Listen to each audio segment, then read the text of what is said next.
All right, thanks for joining me on another edition of Race Videos brought to you by yours truly, Rasam Bahati, and this is a good one. It didn't go, I didn't feel the way I thought I was gonna feel, but it's bike racing. You still got to get out there. So I'm in Salt Lake City at one of 2 days. This is Saturday, as you can see in the top right-hand corner. It was 115 degrees when we started. We started at 3:30, so if you're on the West Coast, that was 2:30. Which typically by that time on any other Saturday, I'm probably just getting home or have been home from training already. Um, Sharon, right there in Stars and Stripes, decided to book a ticket last minute and come out and race with me. I was mentally prepared to race on my own, which adds another dynamic. It's just something crazy that the mind does when you know you have teammates. At least for me, it's like you have help, so you're not 1,000% in on your own because you have help. That was kind of crazy. I didn't even notice that guy almost crashed on the first lap. So this is just a preview of the course. Pretty straightforward, dead flat, slight headwind right here. Long straightaway right here to the start finish. Roads were pretty choppy, but nothing too crazy. The turns were the most, I would say, dangerous, if anything. And yeah, there it is, first lap. Um, Sharon had just got off the plane earlier that day due to the delays. I think he had arrived maybe about an hour before the start, and right away he was rolling to the front. And for me, the first lap, it felt weird. It reminded me of being in Tulsa. Um, couldn't really breathe. I don't know. It's just like it felt like I was being suffocated, and I know the temperature had something to do with it. Perhaps maybe the altitude as well, but Oklahoma, it's not at altitude, and I kind of felt the same way. So I've been trying to crack the code of why I feel this way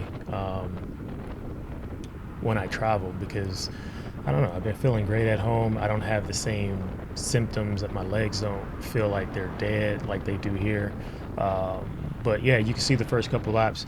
We're actually going pretty fast. Excuse my front helmet. My camera, I think, was a little bit low. I could have probably had it tilted up a little bit. So we just focus on the rear, I guess, which is a little more exciting anyway, because you can see all the drama going on. So the first couple laps, over 30 miles an hour.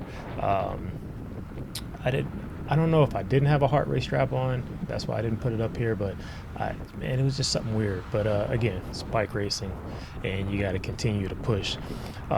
So my goal here is not a big field. It's not a lot of depth within the field, which that I know of. But there were a couple players that you had to watch, and Sharon pointed those guys out because he has some experience racing with them, perhaps from like Intelligentsia last year, or even National. So I went ahead and skipped ahead to about, I think this is roughly, I don't know, about 25 minutes in of a 50 minutes race. Um, this was actually kind of funny. So Sharon's been pretty active, and I'm just kind of floating in the front, trying to do as much as I can to open up. And he comes over to me after we get out of this second turn, and I don't know if you'd be able to hear it. I'll crank it up a little bit, and you can see the conversation we had. It was brief, but it was a conversation.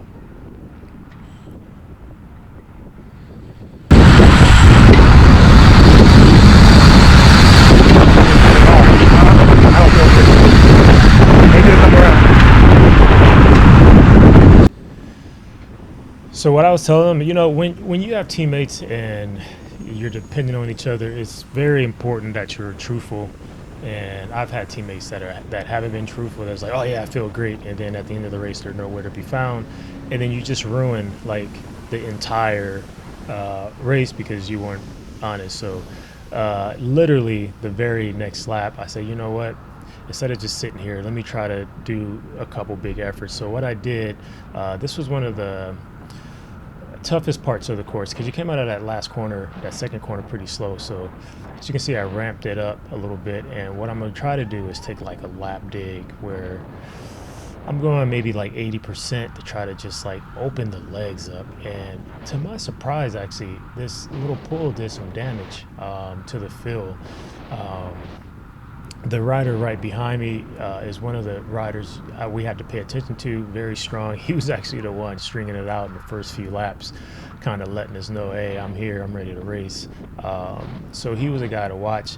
And so when I saw him on my wheel, I knew that I didn't want to take a full lap pull because I didn't know exactly where Sharon was at within this mix. And so if he wanted to and was feeling a little cagey, he could have more than likely attacked, took a couple guys with him, caught Sharon and I out, and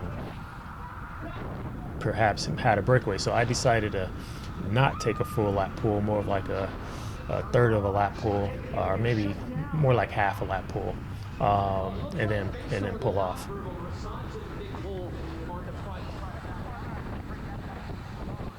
So you can hear the announcer, Chad Andrews, saying, it looks like Rasan just took a dig from the look on his face. And yeah, I was hurting, honestly, but I needed that. And at this point, it was so important for me to keep the pressure on the pedal to make sure nothing got away. Like, you don't want to put yourself in a position where you ride so hard and then you ride yourself out of the race. I see people do it all the time. I don't know if they're trying to impress someone or they're not even like conscious of what they're doing. So this is funny. The guy on the right that just took off, if you see him in the top right, green jersey, he's off the front and he goes pretty good. I'm like, dude, why are you putting your hands on me like that? No, I'm not fucking pissing. You touched me. Let me know. No, you relax. Keep your hands to yourself. Circassian that was a little strange. I don't, at first, maybe I thought he was playing and like I knew him, but yeah, keep your hands on the bars, man. There's no need for that. So listen to this. The guy in the green who attacked, he's got like 12, 13, 14 seconds. And so I'm like, all right, I'm not feeling that great. I'm going to have to throw one down to bring it back because, man, we shouldn't be losing, right? We shouldn't lose this crit. So as we come back around, I'm getting ready to pull. And the announcers say that guy off the front is actually 2 laps down. And I was like, man, if they didn't say that and weren't paying attention, because on this lap, I was going to just smash out and take a real big dig to bring him back. So, you know, methods to winning, have a chance to win. So we're getting down to the end here. This is like one of those things that happens sometimes, even in pro races, like there's a reshuffle. So like, you know, the average speed wasn't that crazy. It's extremely hot. So I suspect a majority of the field is probably from the Utah area. So they were used to it, but man, I was suffering. So this is a little reshuffle right here. We slowed down and now we're getting down to the final 3 laps. So at this point, I'm just thinking, all right, it's never over till it's over. You know, you may get the 5-lap fever. I'm riding closer to the front. I looked behind my back a little bit to see where Sharon was. You see he's making up space, getting on a good wheel. He's actually going to go past, and then boom, slide right in. He doesn't fight for the wheel. I mean, if I were him, I wouldn't fight for the wheel either. You know, you have one of the 2 fastest riders in the race. That's a good wheel to be on. But yeah, and then boom, right through the middle in the blue. Everyone wants Sharon's wheel or my wheel. And what's interesting is that they don't know who's leading out who, right? But I did tell Sharon before the race, I said, man, there is no reason why we shouldn't take 1-2.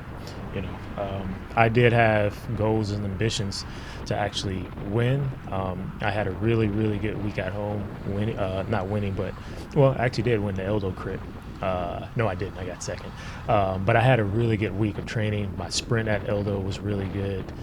So, you know, I came to Utah with goals to win.